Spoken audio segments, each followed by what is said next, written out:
नमस्कार दोस्तों, मैं रामप्रसाद बनेड़िया एडवोकेट आपका हमारे चैनल लीगल ट्रायल में हार्दिक स्वागत अभिनंदन। दोस्तों, आज की वीडियो में हम बात करेंगे संविधान के मूल कर्तव्यों यानी फंडामेंटल ड्यूटीज़ के बारे में। मूल कर्तव्य कौन कौन से हैं, मूल कर्तव्य कितने हैं, मूल कर्तव्यों को संविधान में कब जोड़ा गया, मूल कर्तव्य क्या है, सरदार सरवण सिंह समिति की सिफारिशें और रिपोर्ट क्या थी आदि के बारे में जानने का प्रयास करेंगे। मूल कर्तव्यों का संविधान के भाग 4 क और अनुच्छेद 51 क में उल्लेख किया गया है। वर्ष 1976 में सरदार सरवण सिंह समिति का गठन किया गया, जिसका मूल उद्देश्य भारत के नागरिकों के मूल कर्तव्यों और उनकी आवश्यकताओं के बारे में अपनी रिपोर्ट प्रस्तुत करनी थी। सरदार सरवण सिंह समिति ने सिफारिश की कि देश के नागरिकों को अपने अधिकारों को वहन करने के साथ साथ देश के प्रति अपने कर्तव्यों का भी पालन करना चाहिए। वर्ष 1976 में केंद्र सरकार द्वारा सरवण सिंह समिति की सिफारिशों को स्वीकार करते हुए संविधान में भाग 4 क और अनुच्छेद 51 क को जोड़ा गया। सरवण सिंह समिति ने 8 मूल कर्तव्यों को जोड़ने का सुझाव दिया था, किंतु 42वें संविधान संशोधन द्वारा नागरिकों के लिए पहली बार कुल 10 मूल कर्तव्यों को जोड़ा गया। वर्तमान में संविधान में कुल 11 मौलिक कर्तव्यों का वर्णन है। साल 2002 में 86वें संशोधन द्वारा एक और मूल कर्तव्यों को जोड़ा गया, जिसका उद्देश्य 6 से 14 वर्ष तक की आयु के बच्चे को शिक्षा के अवसर उपलब्ध कराना था। आइए अब हम बात करते हैं हमारे मूल कर्तव्य कौन कौन से हैं। पहला, संविधान का पालन करना और उसके आदर्शों, संस्थाओं, राष्ट्रध्वज एवं राष्ट्रगान का आदर करना।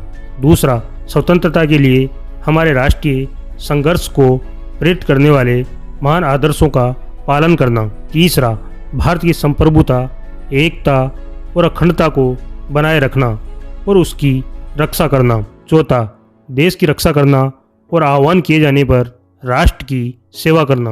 पांचवा, भारत के लोगों में समरसता और समान भ्रातृत्व की भावना का निर्माण करना, जो धर्म, भाषा और प्रदेश या वर्ग आधारित सभी प्रकार के भेदभाव से परे हो। साथ ही ऐसी प्रथाओं का त्याग करना जो नारी के सम्मान के विरुद्ध हो। छठा, हमारी संस्कृति की समृद्ध विरासत को महत्व देना और उसे सुरक्षित करना।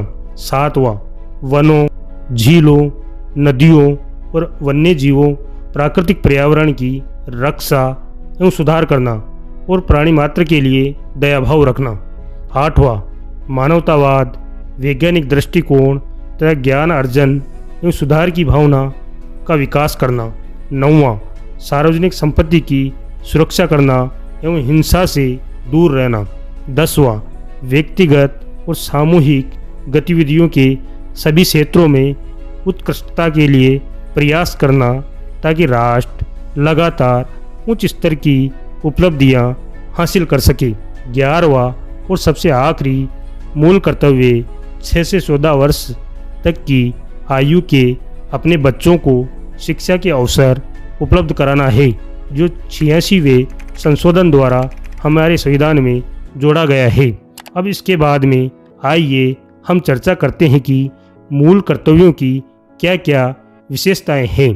पहली विशेषता, मौलिक कर्तव्य भारतीय परंपरा, पौराणिक कथाओं, धर्म तथा रीति रिवाजों को अपने आप में समेटे हुए है। दूसरी विशेषता, मूल अधिकार भारत में रहने वाले हर व्यक्ति पर लागू होते हैं, चाहे वो भारतीय हो या विदेशी, लेकिन मौलिक कर्तव्य केवल भारत के नागरिकों के लिए ही है।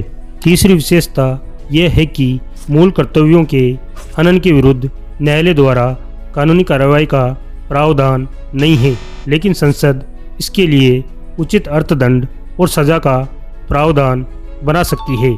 मूल कर्तव्यों में नैतिक कर्तव्य और नागरिक कर्तव्य दोनों को समाहित किया गया है।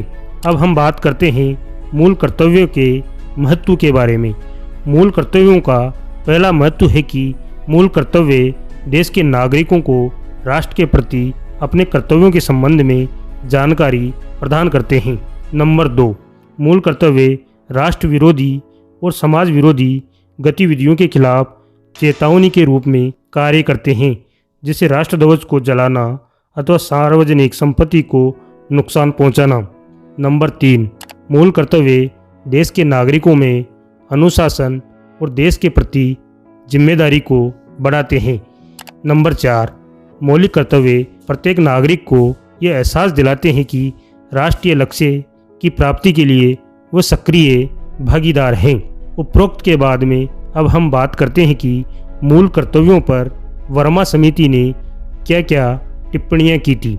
1999 में वर्मा समिति ने कुछ मूल कर्तव्यों के पालन के लिए कानूनी प्रावधानों को लागू करने की व्यवस्था की थी, जिसमें पहला है राष्ट्रीय ध्वज और राष्ट्रीय गान को अपमान करने वालों पर राष्ट्र गौरव अपमान निवारण अधिनियम 1971 लागू होता है। दूसरा, जाति एवं धर्म से संबंधित अपराधों के लिए सिविल अधिकार संरक्षण अधिनियम 1955 लागू होता है। तीसरा, भारतीय दंड संहिता में राष्ट्रीय अखंडता को बनाए रखने के लिए कई दंडात्मक प्रावधान हैं। चौथा, वन्य जीव संरक्षण अधिनियम 1972 दुर्लभ और लुप्तप्राय प्रजातियों के व्यापार पर प्रतिबंध लगाता है। इसके अतिरिक्त वन भूमि के गलत इस्तेमाल के रोक के लिए वन्य जीव संरक्षण अधिनियम 1980 लागू होता है। दोस्तों, इस प्रकार से हमने आज के वीडियो में नागरिकों के मूल कर्तव्यों के बारे में जानकारी देने का एक छोटा सा प्रयास किया है, जिससे कि भारत देश के सभी व्यक्ति अपने कर्तव्यों को पहचान सके और उनका पालन करना सीखें और एक भारत देश का जिम्मेदार नागरिक होने का प्रमाण प्रस्तुत कर सकें।